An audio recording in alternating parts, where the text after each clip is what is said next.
बीते कुछ सालों में विज्ञान और तकनीक के विकास के साथ साथ इंसानी जीवन को कई तरह की सहूलियतें उपलब्ध हुई हैं। ऐसी सुविधाओं की ही वजह से आज बड़ी आसानी से जीवनशैली को अंजाम दिया जाता है। इतना ही नहीं, पहले जिन सवालों के जवाब खोजने में पूरा जीवन लगा दिया जाता था, अब वह सवाल चुटकी में हल कर दिए जाते हैं। चुटकी में उन गुत्थियों को सुलझा लिया जाता है जिनके लिए कभी बेवजह के तर्क दिए जाते थे। लेकिन इतना सब होने के बाद आज भी कुछ रहस्यमयी सवाल या कहें परिस्थितियां ऐसी हैं जिन्हें सुलझाया नहीं जा सका है। ऐसा क्यों हुआ या ऐसा क्यों हो रहा है, इस सवाल तक पहुंचा भी नहीं जा सका है।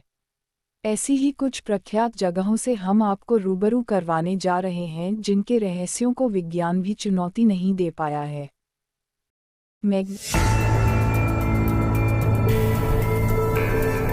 मैग्नेटिक हिल लद्दाख पहाड़ी पर अगर कोई वाहन खड़ा हो तो वह नीचे की तरफ दौड़ता है, लेकिन भारत का स्वर्ग कहे जाने वाले कश्मीर में स्थित मैग्नेटिक पहाड़ी एक ऐसी जगह है जहां पर अगर कोई गाड़ी न्यूट्रल करके खड़ी कर दी जाए तो वह नीचे की ओर नहीं बल्कि पहाड़ी के ऊपर की ओर चल पड़ती है। गाड़ी लगभग 20 किलोमीटर प्रति घंटे की रफ्तार से ऊपर की ओर चढ़ने लगती है। ना सिर्फ गाड़ियां बल्कि आसमान से उड़ने वाले जहाज भी इस गुरुत्वाकर्षण शक्ति से खुद को बचा नहीं पाते।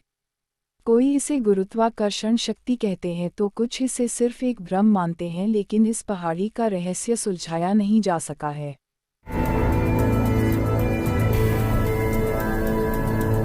उड़ता पत्थर शिवपुर। उड़ता पत्थर पढ़कर ही आपको लगा होगा यह कोई मनगढ़ंत बात है, लेकिन पुणे महाराष्ट्र में स्थित शिवपुर गांव में एक मकबरे में यह पत्थर मौजूद है जिसका रहस्य आज तक किसी को समझ नहीं आया है। स्थानीय लोगों के अनुसार यह मकबरा कमर अली नामक एक व्यक्ति का है जिसके पास कई अलौकिक ताकतें थीं। जब वह मरने वाला था तो उसने यह कहा था कि उसकी कब्र के पास एक पत्थर रख दिया जाए। यही पत्थर आज रहस्यमयी उड़ता पत्थर के नाम से जाना जाता है। ऐसा कहा जाता है कि अगर 11 लोग इस पत्थर पर अंगुली रखकर कमर अली दरवेश का नाम पुकारते हैं तो यह पत्थर अपने आप ही हवा में उड़ने लगता है।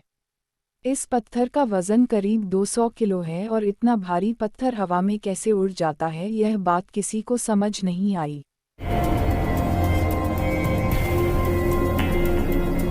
रूपकुंड झील। हिमालय पर्वतमाला के दुर्गम स्थल के बीचों बीच स्थित रूपकुंड झील के आसपास करीब 200-300 मानव धड़ पाए गए हैं। इस स्थान को एक सामूहिक कब्रगाह के तौर पर जाना जाता है, लेकिन कोई यह नहीं जान पाया कि इतने लोग यहाँ आए कहाँ से और अगर आए तो सभी की मृत्यु यहाँ कैसे हो गई। इस स्थान पर पहुँचना आसान नहीं है, इसी वजह से यहाँ कोई नहीं आता जाता, लेकिन 300-400 मानव धड़ मिलना अपने आप में हैरानी का विषय है। शनि मंदिर। शिंगणापुर। शिरडी महाराष्ट्र से करीब 80 किलोमीटर दूरी पर स्थित शिंगणापुर एक छोटा सा गांव है। शनिदेव के विश्वविख्यात मंदिर की वजह से इस स्थान पर लोगों की आवाजाही लगी ही रहती है। आपको यकीन नहीं होगा कि इस गांव के किसी भी घर में बाहर का दरवाजा नहीं है। स्थानीय निवासी अपने घरों में ताले नहीं लगाते, घर में कितना ही कीमती सामान क्यों ना पड़ा हो वह उन्हें लॉकर या तालों में बंद करके नहीं रखते, क्योंकि उनकी आस्था शनि देव में अटूट है और वह ऐसा मानते हैं कि शनिदेव उनकी रक्षा करेंगे।